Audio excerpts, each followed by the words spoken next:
നമസ്കാരം, ഞാൻ ഉന്മേഷ് ശിവരാമൻ. 1PM ന്യൂസിലേക്ക് വിശദമായി. മധ്യപൂർവേഷ്യൻ യുദ്ധം അടുക്കളകളെയും ബാധിക്കുന്നു. പാചകവാതക സിലിണ്ടറുകളുടെ വില വർദ്ധിച്ചതിന് ഞെട്ടലിൽ ജനങ്ങൾ. പാചകവാതക സിലിണ്ടറിന് 60 രൂപയും വാണിജ്യ സിലിണ്ടറിന് 115 രൂപയുമാണ് വർദ്ധിച്ചത്. LPG ഉൽപാദനം പരമാവധി വർദ്ധിപ്പിക്കാൻ എണ്ണ ശുദ്ധീകരണശാലകൾക്ക് കേന്ദ്ര സർക്കാർ നിർദ്ദേശം നൽകി. ഗാർഹികാവശ്യത്തിനുള്ള പാചകവാതക സിലിണ്ടറുകൾക്ക് 60ഉം വാണിജ്യ ആവശ്യങ്ങൾക്കുള്ള സിലിണ്ടറുകൾക്ക് 115 രൂപയുമാണ് വർദ്ധിപ്പിച്ചത്. 14.2 കിലോയുടെ ഗാർഹിക സിലിണ്ടറിന് 920 രൂപയായി. ഇതോടെ സാധാരണക്കാരായ കുടുംബങ്ങൾ പ്രതിസന്ധിയിൽ. വില വർധന ഉണ്ടാവുമെന്ന് പ്രതീക്ഷിച്ചിട്ടുണ്ടായിരുന്നു. പെട്ടെന്ന് ഇത്ര വേഗം പെട്ടെന്ന് വരുമെന്ന് വിചാരിച്ചില്ല. ഭയങ്കര ബുദ്ധിമുട്ടാണ് ഗ്യാസിന് വില കൂടിയത്. എല്ലാവർക്കും, സാധാരണക്കാർക്കും തൊഴിലാളികൾക്കൊക്കെ ബുദ്ധിമുട്ട് തന്നെയാണ്. 20 days ഒക്കെയാണ് സാധാരണ നമ്മൾ അഡ്ജസ്റ്റ് ചെയ്തിട്ട് 1 monthലേക്ക് ആക്കുന്നത്. അപ്പോൾ പെട്ടെന്ന് ഇത് കേട്ടപ്പോൾ ബഡ്ജറ്റ് ആകെ താളം തെറ്റിയ പോലെയായി. മധ്യപൂർവേഷ്യയിലെ സംഘർഷത്തിന്റെ പശ്ചാത്തലത്തിൽ LPG ഉൽപാദനം പരമാവധി വർദ്ധിപ്പിക്കാൻ എണ്ണ ശുദ്ധീകരണശാലകൾക്ക് കേന്ദ്ര സർക്കാർ നിർദ്ദേശം നൽകി. LPG ആഭ്യന്തര ഉപഭോക്താക്കൾക്ക് മാത്രമേ വിൽക്കാവൂ എന്നും കേന്ദ്ര സർക്കാർ നിർദ്ദേശം നൽകിയിട്ടുണ്ട്. LPG വിലവർധനയ്ക്കെതിരെ വനിതാ ദിനത്തിൽ ബംഗാളിൽ മുഖ്യമന്ത്രി മമതാ ബാനർജിയുടെ നേതൃത്വത്തിൽ പ്രതിഷേധം സംഘടിപ്പിക്കും. 24 കോഴിക്കോട്. ഗൾഫ് മേഖലയിൽ ആക്രമണം നിർത്താതെ ഇറാൻ. ബഹ്റൈനിൽ പൊതുനിരത്തിൽ കൂട്ടം കൂടുന്നത് നിരോധിച്ചു. ആക്രമണത്തിൽ പരിക്കേറ്റവരെ UAE പ്രസിഡന്റ് ആശുപത്രിയിലെത്തി സന്ദർശിച്ചു. ഗൾഫ് രാജ്യങ്ങളിലെ ചില കേന്ദ്രങ്ങൾ തേടിപ്പിടിച്ചാക്രമിക്കുന്ന രീതി ഇറാൻ തുടരുകയാണ്. ബഹ്റൈനിലാണ് കഴിഞ്ഞ മണിക്കൂറുകൾ ഏറ്റവും വലിയ ആക്രമണമുണ്ടായത്. പുലർച്ചെ മുതൽ നിരവധി തവണ സൈറൺ മുഴങ്ങി. ഇന്നലെ ജനവാസ മേഖലയിൽ ആക്രമണം നടന്നതിനാൽ പൊതുവിടങ്ങളിൽ കൂട്ടം കൂടി നിൽക്കുന്നത് നിരോധിച്ചിട്ടുണ്ട്. ഷെൽട്ടറുകളടക്കം സജ്ജമാക്കി പ്രതിരോധം തുടരുകയാണെന്ന് ബഹ്റൈൻ ആഭ്യന്തര മന്ത്രാലയം അറിയിച്ചു. സൗദിയിൽ തുടർച്ചയായ ഡ്രോൺ ആക്രമണ ശ്രമങ്ങളുണ്ടായി. ഷൈബ എണ്ണപ്പാടം ലക്ഷ്യമിട്ടെത്തിയ 14 ഡ്രോണുകൾ സൈന്യം തകർത്തു. ഖർജ് പ്രിൻസ് സുൽത്താൻ എയർബേസിന് നേരെയുണ്ടായ മിസൈൽ ആക്രമണ ശ്രമവും പരാജയപ്പെടുത്തി. ഖത്തറിൽ ചില എയർലൈനുകൾ സർവീസ് നടത്തിയിട്ടുണ്ട്. ആക്രമണത്തിൽ പരിക്കേറ്റവരെ UAE പ്രസിഡന്റ് ആശുപത്രിയിലെത്തി സന്ദർശിച്ചു.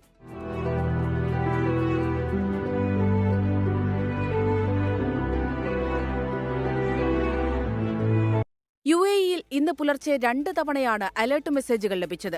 ദുബായ് എയർപോർട്ടിൽ ആക്രമണമുണ്ടായി എന്ന പ്രചാരണം അധികൃതർ തള്ളി. 24 ദുബായ്. ഇപ്പോൾ പെരുമ്പളം പാലം ഉദ്ഘാടനം ചെയ്തുകൊണ്ട് മുഖ്യമന്ത്രി സംസാരിക്കുന്നു. തത്സമയ സംപ്രേഷണം. സുഗമമായി ജലഗതാഗതം നടക്കണം. ആ ജലഗതാഗതത്തിന് തടസ്സം വരാതെ 55 മീറ്റർ നീളമുള്ള 3 ബൗ സ്ട്രിങ് ആർച്ച് സ്പാനുകളും എല്ലാം കൂടി ചേർത്താൽ 1.5 കിലോമീറ്ററോളം നീളത്തിലാണ് ഈ പാലം, ഇതിൻ്റെ നിർമ്മാണം പൂർത്തീകരിച്ചിരിക്കുന്നത്. ഇവിടെ ഈ പാലത്തിൻ്റെ കാര്യത്തിൽ ഇവിടെയുള്ള പ്രദേശവാസികൾ മാത്രമല്ല, ഇത് ഇപ്പോൾ തന്നെ വലിയ തോതിൽ ടൂറിസ്റ്റ് ആകർഷണ കേന്ദ്രമായി മാറിയിട്ടുണ്ട്. ഒരു ടൂറിസ്റ്റ് ഡെസ്റ്റിനേഷനായി മാറുന്ന നിലയാണ് വന്നിട്ടുള്ളത്.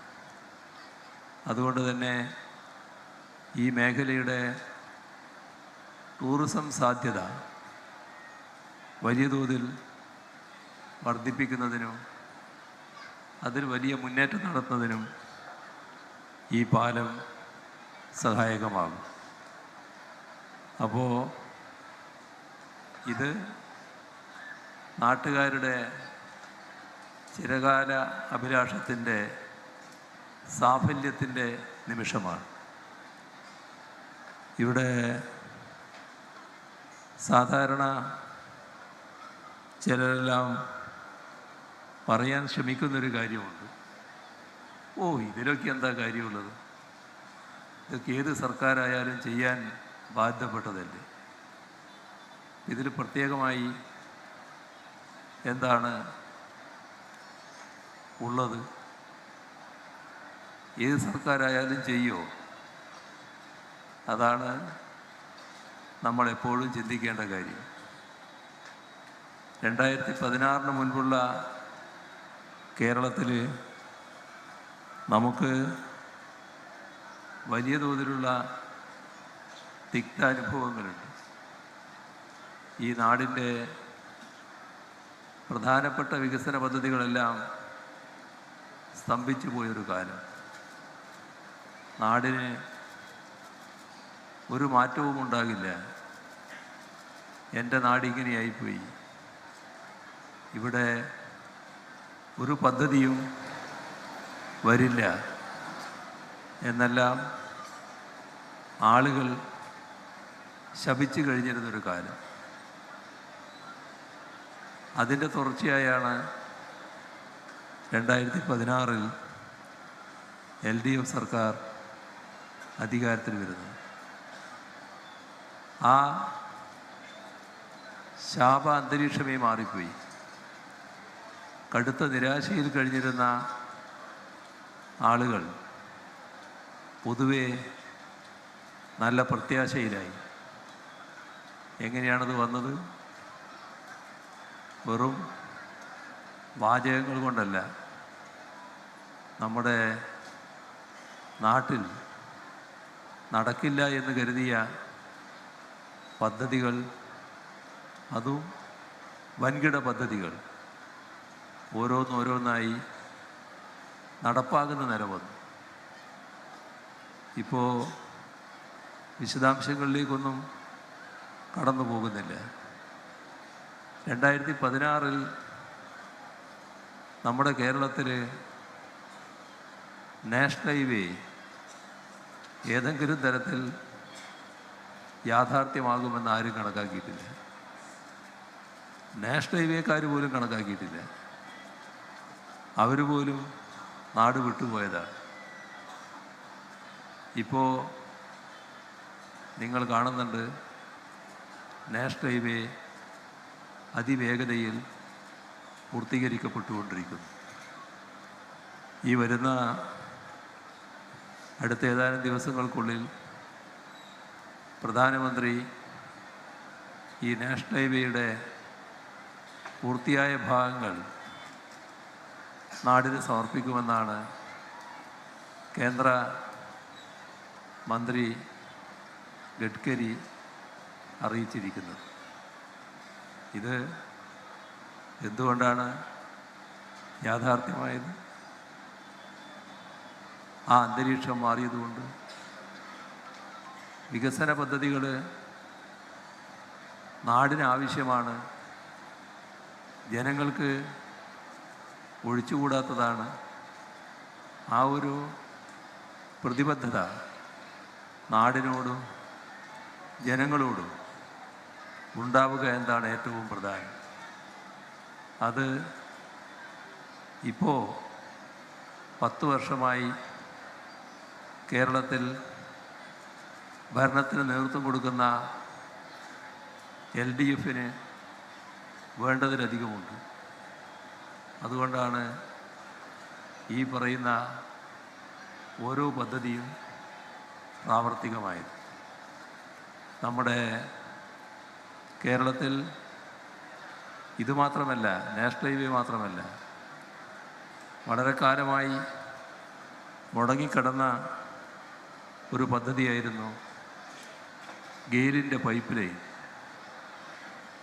അവരും നാട് വിട്ടതായിരുന്നു. കുറേ കാലം മുൻപ് തന്നെ 2016 ശേഷം ആ പൈപ്പ് ലൈൻ യാഥാർത്ഥ്യമാക്കാനുള്ള നടപടികൾ തുടങ്ങി. ഇപ്പോൾ എത്രയോ വർഷമായി ഗ്യാസ് ആ പൈപ്പിലൂടെ പ്രവഹിച്ചുകൊണ്ടിരിക്കുകയാണ്. നമ്മുടെ നാട്ടിൽ ഉപേക്ഷിക്കേണ്ടി വന്ന ഒരു പദ്ധതിയായിരുന്നു power highway, Edamon Kochi power highway.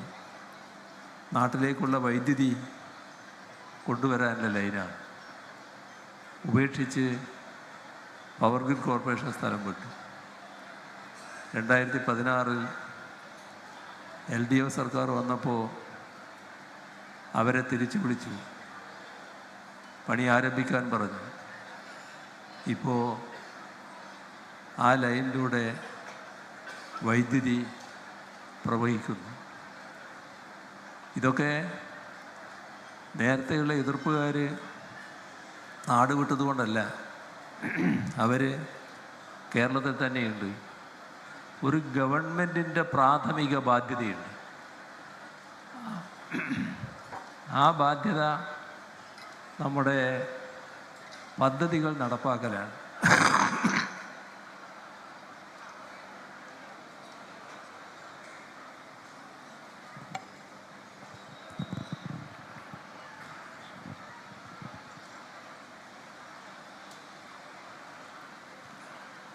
പദ്ധതികളെ എതിർക്കുന്നവരുണ്ടാവും. ആ എതിർക്കുന്നവരുടെ കൂടെ നിൽക്കാനല്ല ഗവൺമെൻറ്. ഒരു പദ്ധതി നടപ്പാക്കുക എന്നത് ഗവൺമെൻറ്റിൻ്റെ ബാധ്യതയാണ്. ആ ബാധ്യത LDF സർക്കാരിന് നിറവേറ്റാനായി. എതിർപ്പുകാരപ്പോഴും ഉണ്ടായി. അവരോട് കാര്യങ്ങൾ വ്യക്തമാക്കി. ചിലർ എതിർപ്പ് ഉപേക്ഷിച്ചു, സഹകരിച്ചു. എതിർപ്പോടുകൂടി നിന്നവർ പദ്ധതിയെ മുടക്കാൻ കഴിവില്ലാത്തവരുമായി. കാരണം അതിൻ്റെ മുന്നിൽ വഴങ്ങില്ല എന്ന നിലപാട് സർക്കാർ സ്വീകരിച്ചു. അങ്ങനെയാണ് ഇതൊക്കെ യാഥാർത്ഥ്യമായത്. ഇവിടെ ഇത്തരം പദ്ധതികൾ മാത്രമല്ല, എത്രയോ പദ്ധതികൾ നമ്മുടേതായി നാം പൂർത്തീകരിച്ചു കൊണ്ടിരിക്കുകയാണ്. നമ്മുടെ കേരളത്തിൻ്റെ ഒരു ഭാഗം തീരദേശ ഹൈവേ, വേറൊരു ഭാഗം മലയോര ഹൈവേ. രണ്ടിനും കൂടി 10,000 കോടി രൂപ സംസ്ഥാന സർക്കാരാണ് ചെലവിടുന്നത്. ആ 2 പദ്ധതികളും നല്ല രീതിയിൽ പുരോഗതി പ്രാപിച്ചുകൊണ്ടിരിക്കുകയാണ്. അതോടൊപ്പം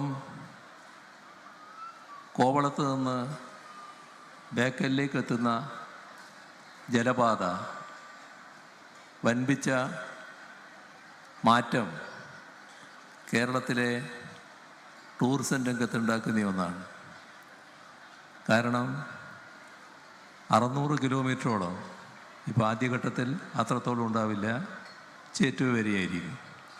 എങ്കിലും അത്തരമൊരു ബോട്ട് യാത്ര നടത്താൻ ടൂറിസ്റ്റുകൾക്ക് അവസരമുണ്ടാവുക എന്ന് പറയുമ്പോൾ അത് ടൂറിസ്റ്റുകൾക്കാകെ ഒരു ഹരമായി മാറും. ഇവിടെ LDF സർക്കാർ അധികാരത്തിൽ വന്നതുകൊണ്ടും ആ സർക്കാരിനെ ജനങ്ങൾ തുടർഭരണം സമ്മാനിച്ചതുകൊണ്ടുമാണ് ഈ കാര്യങ്ങളെല്ലാം പ്രാവർത്തികമാക്കാൻ കഴിഞ്ഞു. അതുതന്നെയാണ് ഈ പാലത്തിൻ്റെയും അവസ്ഥ എന്ന് നമ്മൾ കാണണം.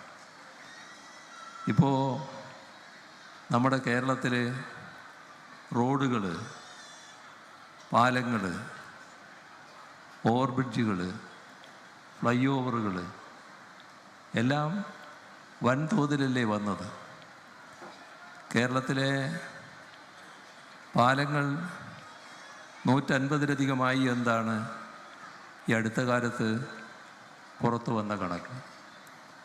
100 പാലാണ് നേരത്തെ കണക്കാക്കിയതെങ്കിൽ വളരെ നേരത്തെ തന്നെ 3 വർഷമാകുമ്പോൾ തന്നെ ആ 100 പാലങ്ങൾ പൂർത്തീകരിക്കാൻ കഴിയും. ഇതൊക്കെ പെരുമ്പളം പാലത്തിന്റെ ഉദ്ഘാടനം നിർവഹിച്ച് മുഖ്യമന്ത്രി പിണറായി വിജയൻ സംസാരിക്കുകയായിരുന്നു. പാർട്ടി അംഗത്വം പുതുക്കാത്ത G സുധാകരനെ അനുനയിപ്പിക്കാൻ നിൽക്കാതെ മുഖ്യമന്ത്രി. വീടിന് സമീപത്തെ ഹെലികോപ്റ്റർ ഇറങ്ങിയിട്ടും G സുധാകരനുമായി മുഖ്യമന്ത്രി പിണറായി വിജയൻ കൂടിക്കാഴ്ച നടത്തിയില്ല.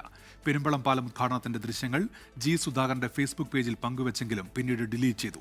G സുധാകരൻ പങ്കെടുക്കാത്തത് അനാരോഗ്യം കാരണമെന്ന് CPM general secretary MA Baby. CPIM-നോടുള്ള G സുധാകരന്റെ പരാതിയും പരിഭവവും തുടരുകയാണ്. വീടിന് 1.5 കിലോമീറ്റർ അടുത്ത് മുഖ്യമന്ത്രി പിണറായി വിജയൻ ഹെലികോപ്റ്റർ ഇറങ്ങിയെങ്കിലും ആശയവിനിമയം നടത്താതെ ആലപ്പുഴ വിട്ടു. മന്ത്രി PA മുഹമ്മദ് റിയാസും G സുധാകരനെ കണ്ടില്ല. പെരുമ്പളം പാലത്തിന്റെ ഉദ്ഘാടനം തത്സമയം G സുധാകരന്റെ ഫേസ്ബുക്ക് പേജിൽ പ്രത്യക്ഷപ്പെട്ടു. മുഖ്യമന്ത്രി ആലപ്പുഴ വിട്ടതിന് പിന്നാലെ പോസ്റ്റ് അപ്രത്യക്ഷമായി. അനുമതിയില്ലാതെ ജില്ലാ കമ്മിറ്റിയിലെ നവമാധ്യമ വിഭാഗമാണ് പോസ്റ്റ് പങ്കുവച്ചതെന്ന് G സുധാകരന്റെ കുടുംബം. പാലം ഉദ്ഘാടനത്തിൽ G സുധാകരൻ നേരിട്ട് പങ്കെടുക്കാത്തത് ശാരീരിക അവശതകൾ കാരണമെന്ന് ജനറൽ സെക്രട്ടറി MA ബേബി. തെന്നി വീണിട്ട് കാല് ഒടിവ് പറ്റിയിട്ടുണ്ട്. ആരോഗ്യം വീണ്ടെടുത്തിട്ടുണ്ട്, എന്നാൽ പൂർണ്ണ തോതിൽ ആരോഗ്യം വീണ്ടെടുത്തിട്ടില്ല. അതാണ് പറവൂര് വീട്ടിൽ പോയി കണ്ടപ്പോൾ അദ്ദേഹത്തിൻ്റെ അവസ്ഥ. അതുകൊണ്ട് ഈ പിന്നെ പെരുമ്പളം പാലത്തിന് ഉദ്ഘാടനം അങ്ങ് അരൂർ നിയമസഭാ മണ്ഡലത്തിലാണ്. അത്രയും ദൂരം അദ്ദേഹത്തിന് യാത്ര ചെയ്ത് പോകാൻ കഴിയുമെന്ന് ഞാൻ കരുതുന്നില്ല. നേതൃത്വത്തിന്റെ തുടർച്ചയായ ഇടപെടലുകളിലും നിലപാടിൽ നിന്ന് പിന്നോട്ടില്ല എന്നുറപ്പിക്കുകയാണ് ജി സുധാകരൻ. 24 ആലപ്പുഴ. ദുബായ് വിമാനത്താവളത്തിന്റെ പ്രവർത്തനം താൽക്കാലികമായി നിർത്തിവെച്ചു. യാത്രക്കാരുടെയും ജീവനക്കാരുടെയും സുരക്ഷ മുൻനിർത്തിയാണ് തീരുമാനമെന്ന് UAE അറിയിച്ചു. മുഹമ്മദ് റഹീസ് ചേരുന്നുണ്ട് ഇപ്പോൾ ദുബായിൽ നിന്ന്. മുഹമ്മദ് റഹീസ്, വിവരങ്ങൾ എന്തൊക്കെയാണ്? ഉന്മേഷ്, ഈ ദുബായ് അന്താരാഷ്ട്ര വിമാനത്താവളത്തിന്റെ പ്രവർത്തനം നിർത്താൻ തീരുമാനിച്ചിരിക്കുന്നു എന്നുള്ളതാണ് ഏറ്റവും പുതിയ വിവരം. ഇത് ഏറ്റവും നിർണായകമായിട്ടുള്ള, ഏറ്റവും പ്രധാനമായിട്ടുള്ള വിവരമാണ്. കാരണം ഈ ആക്രമണം ഉണ്ടായി കഴിഞ്ഞ കുറച്ചു ദിവസങ്ങൾക്ക് ശേഷം അത് ഏതാണ്ട് വിമാനത്താവളത്തിന്റെ പ്രവർത്തനമൊക്കെയും പൂർണ്ണ നിലയിലേക്ക് കൊണ്ടുവരുന്ന തരത്തിൽ കാര്യങ്ങൾ പോവുകയായിരുന്നു. പക്ഷേ അതിനിടയിലാണ് ഇപ്പോൾ വിമാനത്താവളത്തിന്റെ പ്രവർത്തനം നിർത്താൻ തീരുമാനിച്ചിരിക്കുന്നത്. ഇന്ന് രാവിലെയൊക്കെയും UAE കേന്ദ്രീകരിച്ച് വലിയ ആക്രമണം ഉണ്ടായതായി റിപ്പോർട്ടുകൾ ഉണ്ടായിരുന്നു. പക്ഷേ ഈ പ്രതിരോധ മന്ത്രാലയം അതൊന്നും സ്ഥിരീകരിക്കുന്നുണ്ടായിരുന്നില്ല. നിലവിലും ഈ ആക്രമണം ഉണ്ടായിട്ടുണ്ട്, അത് ചെറുത്തിട്ടുണ്ട് എന്ന വിവരങ്ങളാണ് സ്ഥിരീകരിക്കുന്നത്. അല്ലാതെ എയർപോർട്ട് കേന്ദ്രീകരിച്ച് ആക്രമണം ഉണ്ടായെന്നോ അതിനെ പ്രതിരോധിച്ചു എന്ന് ഇതുവരെയും സ്ഥിരീകരിച്ചിട്ടില്ല. എയർപോർട്ട് കേന്ദ്രീകരിച്ച് ആക്രമണം ഉണ്ടായിട്ടില്ല, ഇത് വ്യാജ വാർത്തയാണ് എന്ന് പോലും ഒരു വിശദീകരണം വന്നിട്ടുണ്ട്. പക്ഷെ അതിന് പിന്നാലെയാണ് ഇപ്പോൾ ഈ വിമാനത്താവളം അടയ്ക്കാനുള്ളൊരു തീരുമാനം എടുത്തിരിക്കുന്നത്. ദുബായ് അന്താരാഷ്ട്ര വിമാനത്താവളം അടയ്ക്കാനുള്ളൊരു തീരുമാനം എടുത്തിരിക്കുന്നു. എന്തായാലും ഈ ആദ്യം എമിറേറ്റ്സ് ഫ്ലൈറ്റുകൾ ക്യാൻസൽ ചെയ്തു എന്ന വിവരമാണ് വന്നിരുന്നത്. എന്നാൽ പിന്നാലെ താൽക്കാലികമായി വിമാനത്താവളം അടച്ചിരിക്കുന്നു എന്ന വിവരം കൂടി പുറത്തു വന്നിരിക്കുകയാണ്. ഉന്മേഷ്, ശരി. മുഹമ്മദ് റഹീസാണ് വിവരങ്ങൾ നൽകിയത്. തുടർച്ചയായ 11ാം വർഷവും സിവിൽ സർവീസസ് പരീക്ഷയിൽ മികച്ച നേട്ടം കൈവരിച്ച് ഐലേൺ IAS അക്കാദമി. സ്ഥാപനത്തിന്റെ നേട്ടത്തിൽ പ്രധാന പങ്കുവഹിച്ച് 1 ഇയർ ക്ലാസ് റൂം പ്രോഗ്രാമായ PCM. അക്കാദമിയിൽ നിന്ന് സിവിൽ സർവീസസ് യോഗ്യതയിലേക്ക് എത്തിയവരുടെ പട്ടികയിൽ ഭിന്നശേഷിക്കാരായ ഉദ്യോഗാർത്ഥികളുമുണ്ട്. സിവിൽ സർവീസസ് പരീക്ഷാഫലം പുറത്തുവന്നപ്പോൾ മുൻ വർഷങ്ങളിലെ പോലെ മികച്ച പ്രകടനം കാഴ്ചവെച്ചിരിക്കുകയാണ് iLearn IAS academy. 450-ലധികം ഉദ്യോഗാർത്ഥികളെ civil service യോഗ്യതയിലേക്ക് പ്രാപ്തമാക്കാനായ അപൂർവ നേട്ടം കൂടി കൈവരിച്ചിരിക്കുകയാണ് ഇത്തവണ സ്ഥാപനം. നിരവധി പ്രമുഖരായ സിവിൽ സർവീസ് ഉദ്യോഗസ്ഥരെ വാർത്തെടുത്ത ഈ സ്ഥാപനത്തിലെ പ്രധാന പ്രോഗ്രാമുകളിലൊന്നാണ് 1 ഇയർ ക്ലാസ് റൂം പ്രോഗ്രാമായ പ്രിലിംസ് കം മെയിൻസ് എന്ന PCM. എനിക്ക് തോന്നിയിട്ടുള്ളത് ഐലാൻഡ് PCM ബാച്ചിന്റെ ഏറ്റവും ഇമ്പോർട്ടൻ്റ് ആയിട്ടുള്ള ഫാക്ടർ നമ്മുടെ ഫാക്കൽറ്റീസ് എല്ലാം ഹൈലി ക്വാളിഫൈഡ് ആണ്. മാത്രമല്ല എല്ലാവരും ഒരു എക്സ്ട്രാ എഫേർട്ട് എടുക്കുന്നുണ്ട്. UPSC പ്രിലിംസിൻ്റെ എക്സാമിന് മുന്നേ തന്നെ എല്ലാ ഇൻക്ലൂഡിങ് മെയിൻസിലുള്ള പോർഷൻസ് എല്ലാം കംപ്ലീറ്റ് ചെയ്യും. പിന്നെ സ്പെഷ്യലി പറയേണ്ടതാണ് മെൻറ്റർഷിപ്പ് സപ്പോർട്ട്. നമുക്ക് എന്ത് ഡൗട്ട് ഉണ്ടെങ്കിലും നമ്മുടെ മെൻറ്റർ നമ്മുടെ ക്ലോസ് ടു ആയിട്ടുണ്ടാവും, നമുക്ക് വിളിച്ച് ചോദിക്കാം, ആക്സസ് ചെയ്യാം. പ്രത്യേക പരിശീലനത്തിലൂടെ ഭിന്നശേഷിക്കാരായ ഉദ്യോഗാർത്ഥികളെ അടക്കം സിവിൽ സർവീസസ് യോഗ്യതയിലേക്ക് എത്തിക്കാനും ഐലേൺ IAS അക്കാദമിക്കായിട്ടുണ്ട്. 11 വർഷം കൊണ്ട് ആദ്യ ശ്രമത്തിൽ തന്നെ UPSC റാങ്ക് ഹോൾഡർ യോഗ്യതയിലേക്ക് എത്തിയവർ അടക്കം 450-ൽ പരം ഉദ്യോഗാർത്ഥികളെ വിജയത്തിലേക്ക് എത്തിക്കാൻ ഐലേൺ IAS അക്കാദമിക്ക് സാധിച്ചു. നമ്മുടെ കൂട്ടത്തിൽ പഠിച്ച് സ്പെഷ്യലി ഏബിൾഡ് ആയിട്ടുള്ള 4 പേരാണ് ഈ ലിസ്റ്റിൽ നിന്ന് വന്നിട്ടുള്ളത്. ഫോർ എക്സാമ്പിൾ, ഒരു സ്പെഷ്യലി ഏബിൾഡ് ആയ ഒരു കുട്ടിക്ക് UPSC എക്സാമിന് സ്പെഷ്യൽ കണ്ടീഷൻസ് കൊടുക്കാറുണ്ട്. വേറൊരു റൂമിൽ സ്പെസിഫിക്കായി ഇരുത്തിയിട്ടാണ് ചെയ്യുന്നത്. ഇങ്ങനെ അവർക്ക് ഓരോ സ്റ്റേജിലും വേണ്ടുന്ന എല്ലാ കാര്യങ്ങളും ഇവിടുന്ന് നമ്മൾ സഹായിച്ചു കൊടുത്തിട്ടുണ്ട്. സിവിൽ സർവീസ് പരീക്ഷയിൽ 57ാം റാങ്കുകാരി ശ്രീജയെ iLearn IAS academy director Muhammad Shinas പുരസ്കാരം നൽകി ആദരിച്ചു. 24 തിരുവനന്തപുരം. രാജ്യാന്തര വനിതാ ദിനത്തോടനുബന്ധിച്ച് ഫ്ലവേഴ്സും 24ഉം സംയുക്തമായി സംഘടിപ്പിക്കുന്ന KP Namboodiri's pink mid night run ഇന്ന് കൊച്ചി ദർബാർ ഹാൾ ഗ്രൗണ്ടിൽ രാത്രി 9-നാണ് പിങ്ക് മിഡ് നൈറ്റ് റണ്ണിന്റെ 4ാം എഡിഷൻ ആരംഭിക്കുക. KP നമ്പൂതിരീസും ജോയ് ആലുക്കാസും കേരള ടൂറിസവുമാണ് പരിപാടിയുടെ മുഖ്യ സ്പോൺസേഴ്സ്. 1 PM ന്യൂസ് പൂർത്തിയാകുന്നു.